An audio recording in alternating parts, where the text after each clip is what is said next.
Get ready for a royal roller coaster.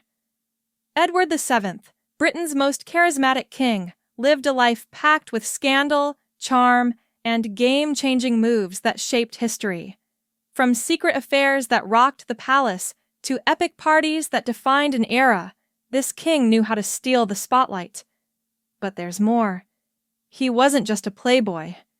Edward's genius diplomacy forged alliances, like the Entente Cordiale, and modernized the monarchy with dazzling ceremonies.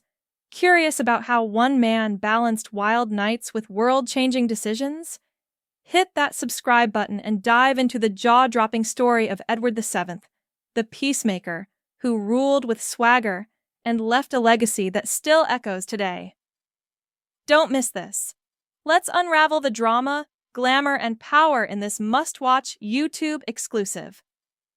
Born Albert Edward on November 9, 1841, at Buckingham Palace, Edward VII was destined for greatness from his first breath. As the eldest son of Queen Victoria and the prince consort, Albert, he was the heir apparent to the British throne, and was immediately placed under the immense weight of royal expectation.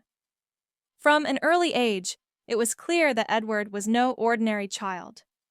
His father, the formidable and morally rigorous Prince Albert, was a demanding figure who relentlessly pushed his son to excel, hoping to mold him into a modern, enlightened, constitutional monarch who would guide the British Empire with wisdom and dignity. To this end, Prince Albert devised an educational regimen that was punishingly rigorous and all-encompassing, covering classics, modern languages, science, and the arts. It was designed to produce a philosopher king. However, Edward's temperament was fundamentally at odds with this academic mold.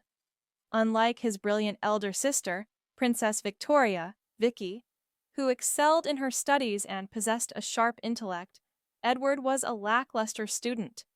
His tutors, including Henry Birch, noted his chronic inability to concentrate on his lessons, his clear preference for socializing and outdoor activities over sedentary study. Edward was by no means unintelligent. His intelligence was simply not academic, but rather social and kinesthetic.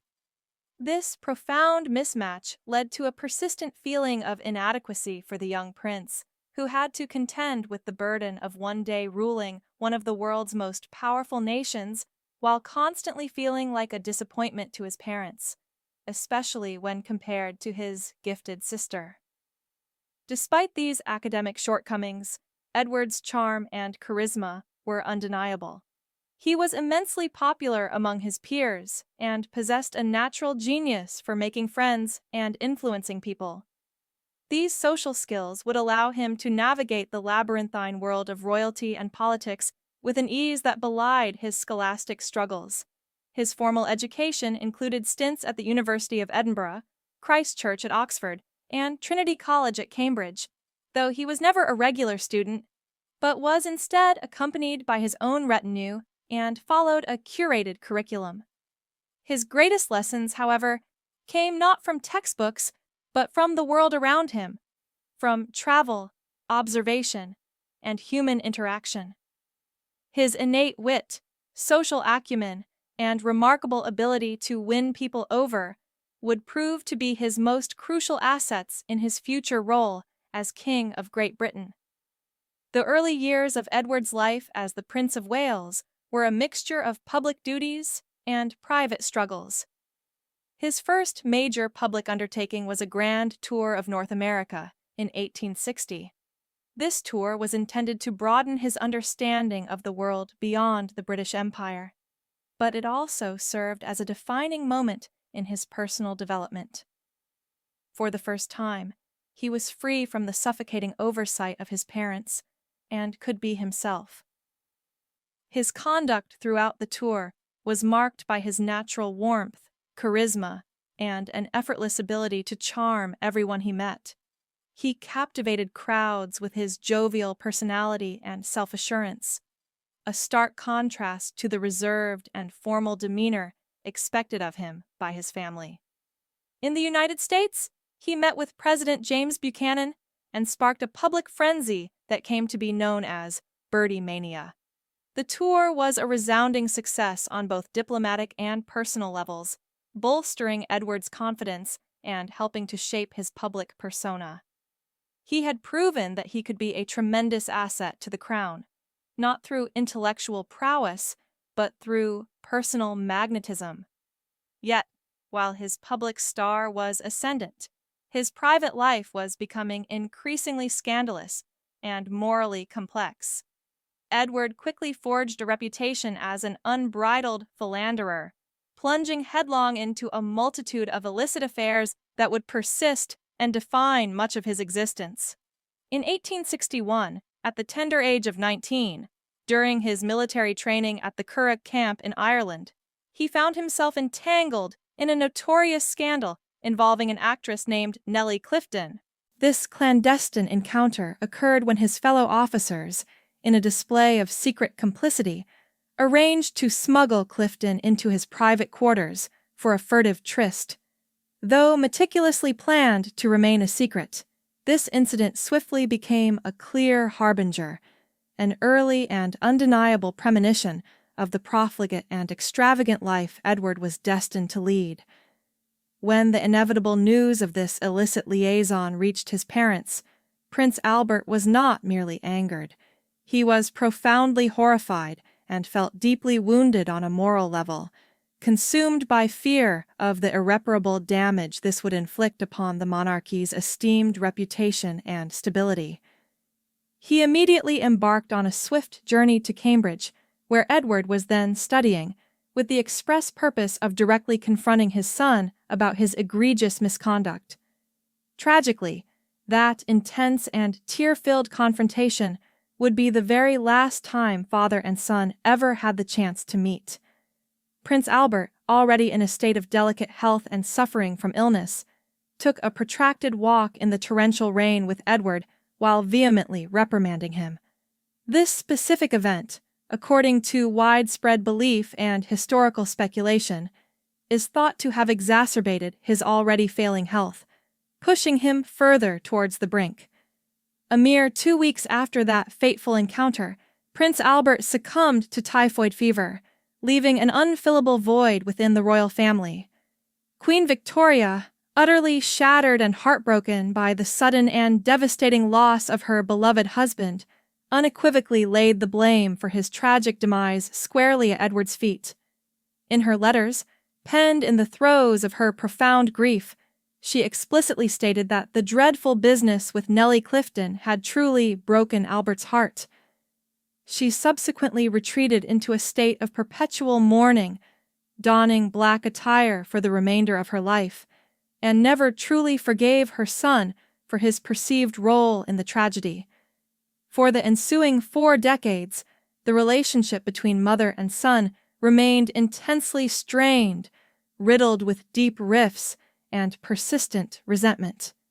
Edward, now burdened by this terrible and pervasive guilt, was almost entirely excluded from any meaningful involvement or significant participation in the affairs of state, a profound and lasting ostracization.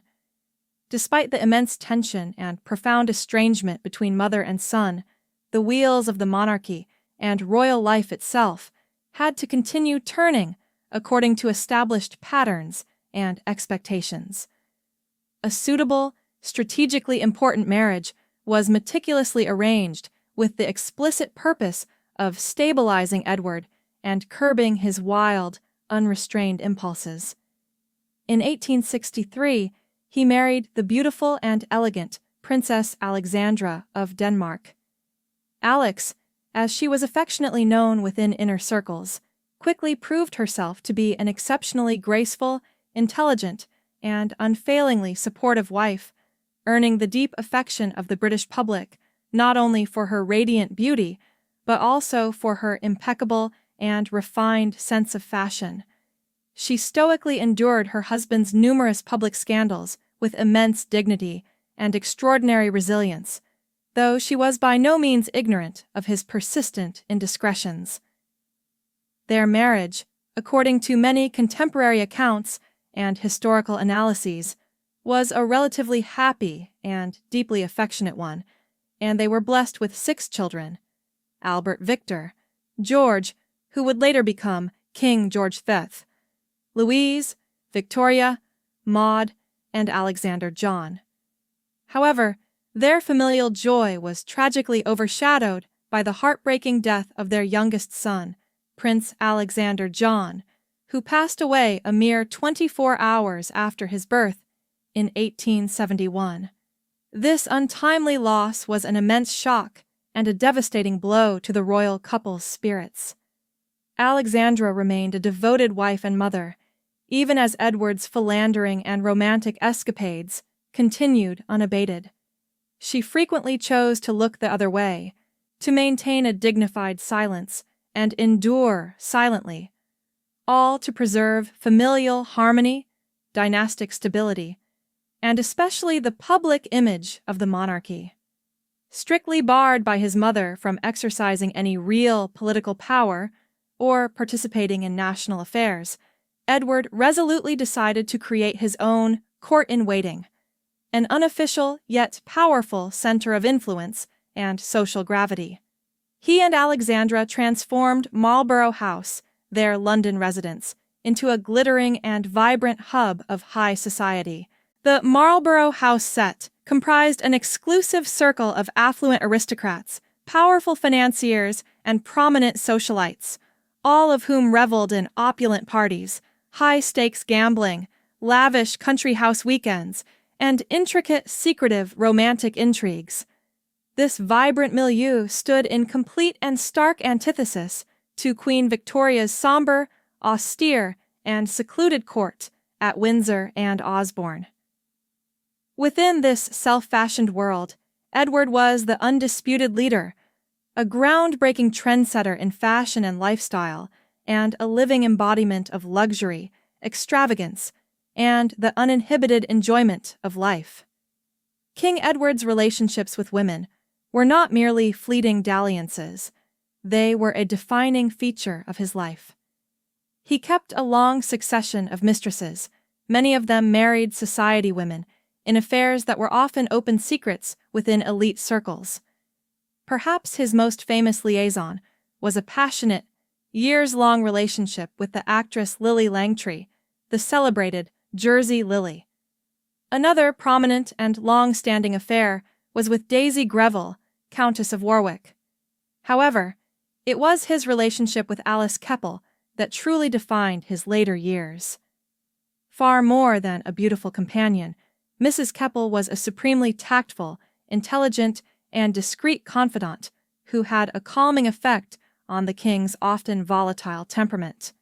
Their bond lasted until his death, and her influence was such that even Queen Alexandra acknowledged her, famously summoning her to the king's deathbed. In a fascinating twist of history, she is the great-grandmother of Queen Camilla, wife of King Charles III, Edward's great-great-grandson. This pursuit of pleasure was not confined to his romantic life, but extended to every facet of his existence, cultivating a legendary reputation for excess. He was a renowned Epicurean, consuming multiple extravagant meals daily, from a hearty breakfast of bacon, eggs, and steak to a 12-course formal dinner, often followed by a late-night supper. This diet, which caused him to become significantly overweight, was complemented by a prodigious smoking habit of reportedly 20 cigarettes and 12 large cigars a day, which directly contributed to his later health problems. The pinnacle of this indulgence was perhaps best seen in his notorious trips to Paris, where he could escape the strictures of the British court. He was a frequent visitor to high-end brothels, with a particular fondness for Le Chabanais. This establishment was specially equipped for him, featuring a swan-shaped copper bathtub he could have filled with champagne, and, most famously, a custom-designed siège d'amour, love chair, built to accommodate his increasingly large frame and allow him to entertain 2 women simultaneously. This lavish and unrestrained lifestyle of Edward, characterized by late-night revelries, romantic escapades, and a general lack of moderation, inevitably exacted a heavy toll on his health. Yet, remarkably, despite his personal scandals and indulgent habits, his popularity with the public remained astonishingly robust, even seeming to strengthen with each challenge. In 1871, he fell gravely ill with typhoid fever, the very same debilitating disease that had tragically claimed the life of his father, Prince Albert, a decade earlier. The entire nation collectively held its breath, plunged into an atmosphere of profound anxiety and fervent prayer as his condition fluctuated. His eventual miraculous recovery was met with an outpouring of public celebration and thanksgiving across the nation, an event that seemed to solidify the public's deep affection for their resilient prince. This incident not only showcased the empathy of the populace, but also highlighted Edward's remarkable capacity for recovery, a quality that the British people consistently admired. As he entered his 40s and 50s, it became apparent that he could not escape the vortex of public scandals, becoming embroiled in even more controversial affairs. In 1890, the infamous royal baccarat scandal erupted when a close friend of his was accused of cheating at cards during a high-stakes party at Tranby Croft. Edward, who had been conspicuously present at the card table during the alleged incident, was subsequently subpoenaed to testify in the ensuing civil court case, an extraordinarily rare and profoundly damaging event for the heir to the throne. Although he was not personally accused of any wrongdoing, his direct association with gambling and scandal significantly tarnished his reputation. He managed to weather the storm, but it served as a stark and undeniable reminder of the inherent risks and far-reaching consequences his lavish lifestyle posed to the crown. The affair exposed vulnerabilities within his social circle and forced the monarchy to confront unprecedented public scrutiny. Tragedy struck the family once again, and with immense force, in 1892, when Edward's eldest son, Prince Albert Victor, the Duke of Clarence and Avondale, succumbed to pneumonia at the tender age of 28. Eddie, as he was affectionately known, was the second in line to the throne, and his premature death sent shockwaves across the nation, simultaneously dealing a devastating personal blow to Edward. In a poignant and deeply emotional letter to his mother, Queen Victoria, Edward wrote that he would have gladly sacrificed his own life for his son's. That letter not only conveyed his profound grief, but also revealed a lesser-known, deeply affectionate side of Edward as a father. Despite the overwhelming sorrow, the line of succession was nevertheless secured with certainty. The sudden death of Albert Victor elevated Edward's second son, George, a man widely perceived as far more sober, conventional, and dutiful, to the pivotal position of direct heir to the throne. This unforeseen turn of events, paradoxically, strengthened the future stability of the monarchy, as George was seen as a much more suitable and reliable candidate for kingship. Finally, on January 22, 1901, after decades of patient waiting in the wings, often overshadowed by his formidable mother, Edward formally ascended the throne as King Edward VII upon the death of Queen Victoria. At 59 years old, he had earned the distinction of being the longest-serving Prince of Wales in British history. He deliberately chose the regnal name Edward, not only to honor his Saxon predecessors, but also, in a subtle yet meaningful gesture, to pointedly distinguish himself from his late father's name, Albert. This decision carried not only historical weight, but also served as a clear declaration of his intentions, ushering in a new reign, a distinct style of leadership, and a readiness to guide Britain into a more modern era after the lengthy and often austere Victorian age. His accession to the throne marked the definitive end of one era and the promising beginning of a new chapter for the United Kingdom. Edward's reign, though relatively brief, spanning just over 9 years, was remarkably characterized by an intriguing blend of resounding successes and persistent challenges. Despite his well-documented personal flaws, including his penchant for hedonism and a seemingly insatiable appetite for pleasure, he undeniably proved himself to be a highly capable and forward-thinking sovereign. Upon his accession, he injected a much-needed new vitality into the British monarchy, an institution that had become conspicuously stale, reclusive, and somewhat detached from public life during Queen Victoria's protracted widowhood. Edward achieved this revitalization by consciously reviving grand public ceremonies, such as the elaborate and dignified state opening of Parliament. These spectacles were meticulously designed to make the monarchy far more visible, accessible, and, indeed, more spectacular for the general public, thereby reinforcing its relevance in a rapidly changing world.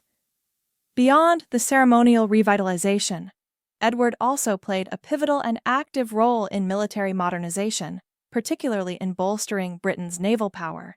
With the energetic and visionary Admiral Sir John Fisher as his staunch champion, Edward became a fervent supporter of the radical reforms within the Royal Navy. These reforms included the ambitious development and construction of the revolutionary Dreadnought-class battleships. These technologically advanced warships, characterized by their all-big-gun armament and steam turbine propulsion, represented a paradigm shift in naval architecture and were absolutely crucial for maintaining Britain's undisputed naval supremacy. This was particularly vital in the face of Germany's rapidly expanding and increasingly ambitious naval fleet, which posed a direct challenge to British maritime dominance and global power projection. Edward understood that a strong navy was the bedrock of imperial power. However, it was in the intricate and often precarious realm of foreign policy that Edward truly made his indelible mark. Affectionately and widely known as the Uncle of Europe, a moniker earned due to his extensive family ties that linked him to nearly every major European court, including direct relationships with the German Emperor, the Russian Tsar, and the kings of Spain, Portugal, Denmark, Greece, Belgium, and Norway. He skillfully leveraged these personal connections and his innate diplomatic talents. This enabled him to emerge as a central and highly influential figure on the continental stage, often operating behind the scenes with remarkable effectiveness. His crowning diplomatic achievement, a true masterstroke of statesmanship, was the securing of the Entente Cordiale, friendly understanding, with France in 1904. For centuries, the relationship between Britain and France had been a complex tapestry woven with threads of intense rivalry, historical animosity, and underlying tension, frequently erupting into conflicts. In 1903, Edward undertook a crucial state visit to Paris. Initially, he was met with a notably cold, even openly hostile reception from a French public still deeply resentful over Britain's involvement in the recent Boer War. However, Edward, with his fluent French, irresistible personal charm, and skillfully crafted speeches that eloquently praised French culture and aspirations, completely won over both the skeptical Parisian public and the wary politicians. His visit single-handedly transformed the diplomatic atmosphere, creating an unprecedented climate of goodwill and mutual respect. This newfound bonhomie allowed seasoned diplomats to finally resolve long-standing colonial disputes that had previously seemed intractable. The Entente was not a formal military alliance, but it was a profound diplomatic breakthrough that significantly eased tensions between two former adversaries and, crucially, paved the way for the eventual formation of the Triple Entente, comprising Britain, France, and Russia, a counterbalance to the growing power of the Triple Alliance, Germany, Austria, Hungary, and Italy. In stark contrast to his success with France, Edward's relationship with his nephew, the German Emperor Wilhelm II, was deeply and consistently strained. The two men were veritable polar opposites in personality and temperament. Edward, the suave, sophisticated, cosmopolitan man of the world, renowned for his charm and diplomatic finesse. Wilhelm, the bombastic, often insecure, and aggressively militaristic Kaiser, prone to impulsive decisions and grand pronouncements. Their intense personal rivalry unfortunately mirrored and exacerbated the rapidly escalating political and naval competition between Britain and Germany.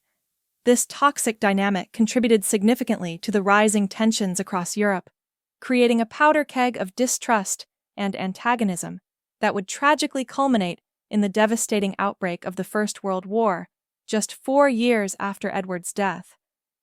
Edward's health, as a direct and undeniable consequence of his indulgent and often excessive lifestyle, continued its steady decline in his later years. He suffered from severe chronic bronchitis, colloquially known as a smoker's cough, compounded by recurring cardiac problems and significant obesity. Yet, despite these grave ailments, he remained remarkably active and dedicated as king, working tirelessly and conscientiously until the very end. He took his royal duties seriously, despite his private excesses. On May 6, 1910, following a series of debilitating heart attacks, King Edward VII died peacefully at Buckingham Palace at the age of 68. In a poignant moment just before he passed away, he received news that his beloved racehorse, Witch of the Air, had won a race at Kempton Park, bringing a final, fleeting moment of joy. His death marked the definitive end of an era, the end of the Edwardian Age, a period often romanticized as a golden interlude.